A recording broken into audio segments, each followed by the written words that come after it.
Senator Bernie Sanders IVT put out a statement on Wednesday blasting what he called Israel's serious violation of international law in cutting off services to Gaza.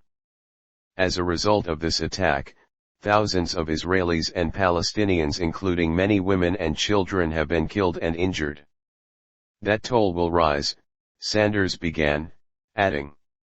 The gunning down of young Israelis at a music festival is an image the world will not soon forget.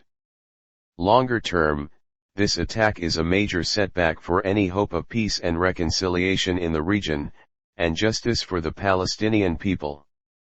For years, people of goodwill throughout the world, including some brave Israelis, have struggled against the blockade of Gaza, the daily humiliations of occupation in the West Bank, and the horrendous living conditions faced by so many Palestinians. For many, it is no secret that Gaza has been an open-air prison, with millions of people struggling to secure basic necessities.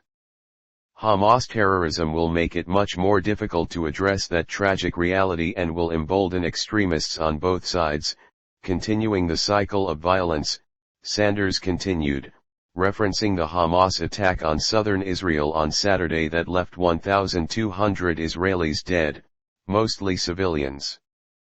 Right now, the international community must focus on reducing humanitarian suffering and protecting innocent people on both sides of this conflict. The targeting of civilians is a war crime, no matter who does it.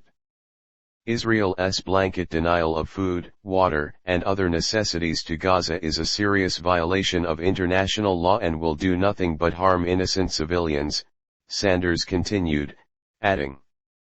The United States has rightly offered solidarity and support to Israel in responding to Hamas attack. But we must also insist on restraint from Israeli forces attacking Gaza and work to secure UN humanitarian access. Let us not forget that half of the 2 million people in Gaza are children. Children and innocent people do not deserve to be punished for the acts of Hamas.